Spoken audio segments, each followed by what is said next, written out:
शिव समान दाता नहीं विपत निवारण हार, लज्जा हमरी राखियो नंदी के असवार। ओम नमः शिवाय। राधे राधे। आइए सुनते हैं शिव पुराण कथा सार अध्याय 2 विशेश्वर संहिता। व्यास जी कहते हैं, जो धर्म का महान क्षेत्र है, जहाँ गंगा यमुना का संगम हुआ है, जो ब्रह्मलोक का मार्ग है, उस परम पुण्यमय प्रयाग में महात्मा मुनियों ने एक विशाल ज्ञान यज्ञ का आयोजन किया। उस ज्ञान यज्ञ का तथा मुनियों का दर्शन करने के लिए व्यास शिष्य महामुनि सूत जी वहाँ पधारे। वहाँ उपस्थित महात्माओं ने उनकी विधिवत स्तुति करके विनयपूर्वक उनसे निवेदन किया, हे सूत जी, इस समय हमें एक ही बात सुनने की इच्छा है। आपका अनुग्रह हो तो गोपनीय होने पर भी आप उस विषय का वर्णन करें। घोर कलयुग आने पर मनुष्य पुण्य कर्म से दूर रहेंगे, दुराचार में फंस जाएंगे, सबके सब सत्य भाषण से विमुख हो जाएंगे, दूसरों की निंदा में तत्पर होंगे, पराये धन को हड़प लेने की इच्छा करेंगे, उनका मन पराई स्त्रियों में आसक्त होगा तथा वे दूसरे प्राणियों की हिंसा किया करेंगे। वे अपने शरीर को ही आत्मा समझेंगे। वे मूढ़, नास्तिक तथा पशु बुद्धि रखने वाले होंगे, माता पिता से विमुख होंगे तथा वे कामवश स्त्रियों की सेवा में लगे रहेंगे। वे अपने को श्रेष्ठ कुल वाला मानकर चारों वर्णों से विपरीत व्यवहार करने वाले, सभी वर्णों को भ्रष्ट करने वाले होंगे।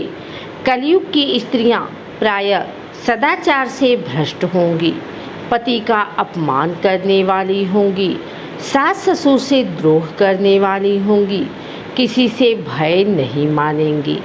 हे सूत जी, इस तरह जिनकी बुद्धि नष्ट हो गई है और जिन्होंने अपने धर्म का त्याग कर दिया है, ऐसे लोगों को इस लोक और परलोक में उत्तम गति कैसे प्राप्त होगी, इसी चिंता से हमारा मन सदा व्याकुल रहता है।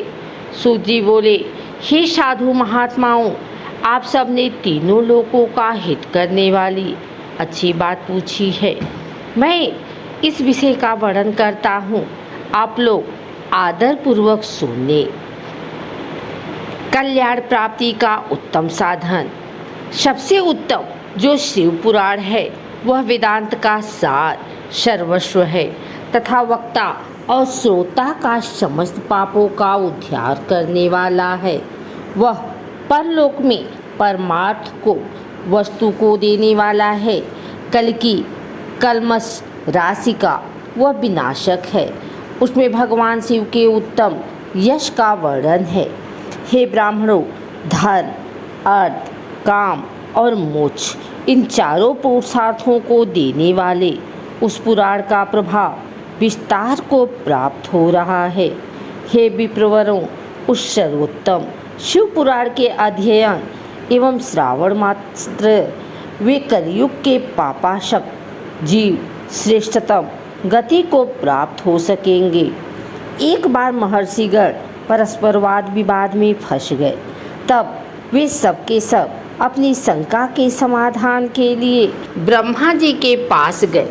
मुनिगणों ने कहा, हे भगवान, परम साध्य क्या है और उसका परम साधन क्या है तथा उसका साधक कैसा होता है।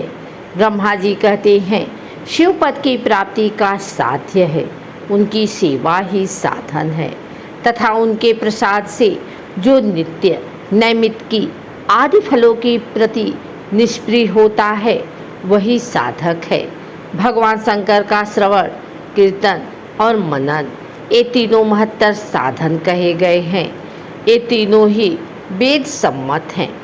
सूत जी कहते हैं, हे सौनक, जो श्रवण, कीर्तन और मनन इन तीनों के अनुष्ठान में समर्थ न हो, वह भगवान शंकर के लिंग या मूर्ति की स्थापना कर नित्य उसकी पूजा करके संसार सागर से पार हो सकता है।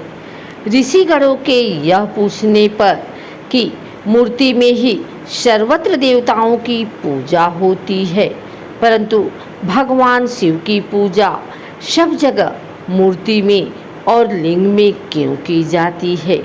सूत जी कहते हैं, एकमात्र भगवान शिव ही ब्रह्म रूप होने के कारण निराकार कहे गए हैं। रूपवान होने के कारण साकार भी हैं। निराकार होने के कारण ही उनकी पूजा का आधारभूत लिंग भी निराकार ही प्राप्त हुआ है, अर्थात शिवलिंग शिव के निराकार स्वरूप का प्रतीक है।